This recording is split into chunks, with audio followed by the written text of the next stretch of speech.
Welcome to Whiskey Scars and Battle Bars, and welcome to my production studios here at, the address is 2021 Toyota Tundra, this piece of crap. But thank you for the 20 subscribers. And in all seriousness, though, actually I am serious, this channel is to hopefully encourage and relate to those that are struggling with addiction, alcoholism, to be precise, or any other addiction that you might have. And so if you find any value out of this video, please like, subscribe, share it. It helps. It just spreads the message, spreads the community of support and love and kindness. So in today's video, I'm driving, so pardon me if I'm turning my head and looking everywhere. But in today's video, I'm going to give you five steps, 5 things that I did to begin my recovery, to begin my sobriety. It worked for me. Hopefully it worked for you as well. Step 1. Well, this is not a step, but to begin the recovery, you have to want it. I didn't want it for the longest time. I didn't want to stop drinking. I was like, no, I don't want to stop. I wanted to pass out every single night. That was my goal. That was my intent. So for you to begin these 5 steps, you need to want it first. So step 1, if you're a heavy alcoholic, you need to go and actually do a medical detox. That's my suggestion. You don't want to try to detox on your own. I believe it will be easier to do it with a medical detox. And that usually means like a 7-day stay in a hospital or like in some type of rehab facility, and they monitor your vitals, they monitor your blood pressure, they monitor everything. Part of that, you also go to AA, you go to different classes and things during the day. There are ones that are for 30 days or longer. If you are needing to go to full rehab. But alcohol is truly a poison. It poisons your body in excess. And so if you try to fully stop on your own and you don't do it right, you don't monitor yourself, there is a possibility that you could die. I have a friend of mine that I knew from my schooling days. She passed away in her late 30s from trying to self-detox. So it is a serious thing. Okay, that's step 1.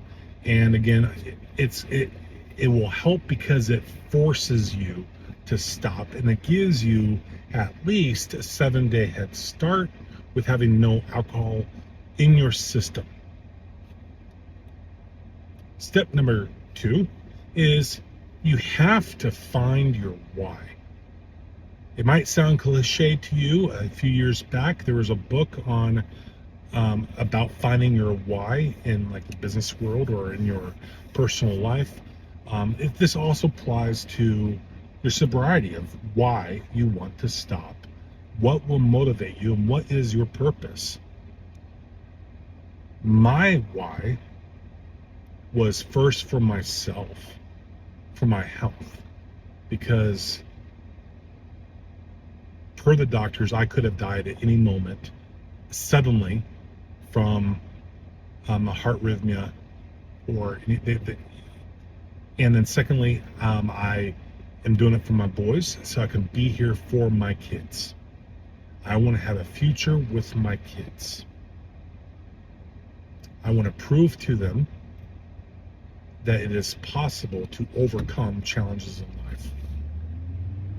So find your why and make sure it's damn strong enough that's going to motivate you on a every single basis, every single day basis.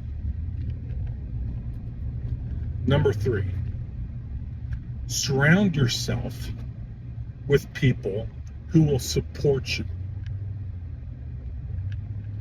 Those are going to be friends that you trust and they believe in your sobriety, that they'll encourage you, that they'll hold you accountable, that if you go out with them and if they see you picking up a drink, they'll say, no, stop right there.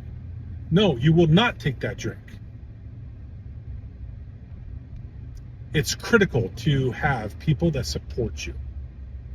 You don't want to have those individuals that will just be weak and say, it's okay to just have one drink to celebrate that you're 1 month or whatever it might be.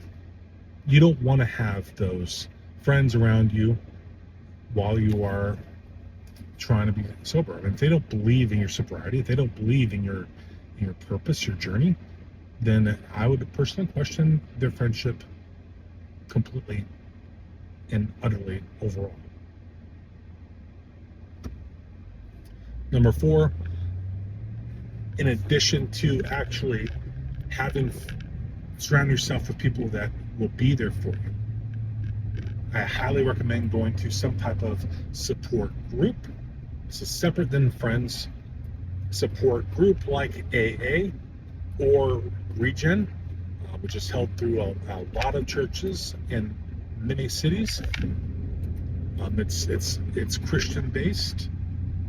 And so I have not gone to Regen, but I have heard very successful stories from it.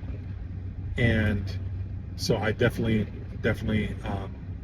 would encourage you, if you are of the Christian faith, to check that out. Now, AA is also very good. That is my preference. That is what I have attended. It does talk about higher power and things like that, but it does not force Christianity or anything like that on you. So if you're not a religious person, then you're not going to feel uncomfortable per se. And it's more of sharing stories and relating, and then also having someone that can be your sponsor. And what that means is that somebody that will check in on you. I am a few people's sponsors myself now. I feel strong enough in my recovery that I am able to do that. So AA is definitely, and there's multiple across the United States. That's number 4. Number 5.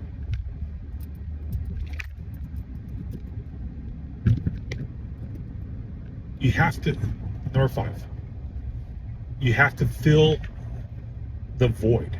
There was a reason why you drank. There was a reason why you made the choices that you did. And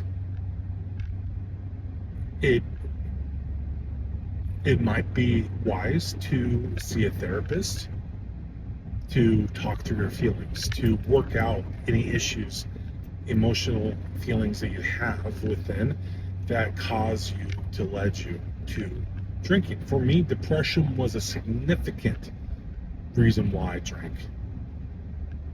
And I have been in therapy, and I have talked to professionals, and it has been helpful. So that is definitely something that you should consider.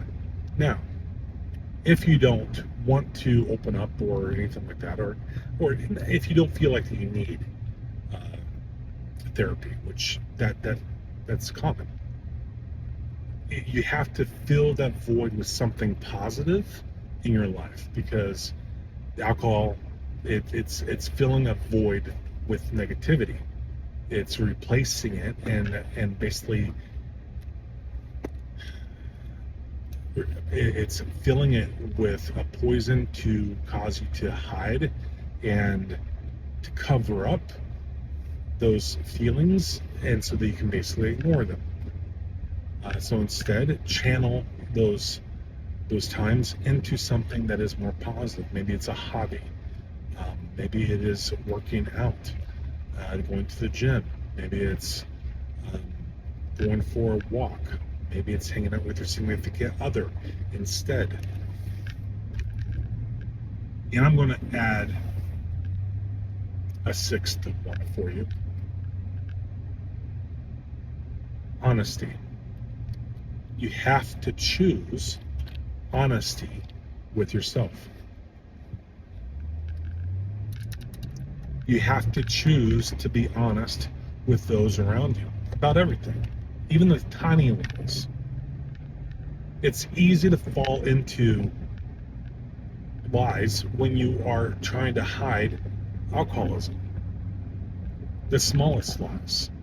And then the smallest lies become bigger lies. And it's a domino effect. It becomes greater. You justify it. It becomes dangerous. So commit yourself to truth.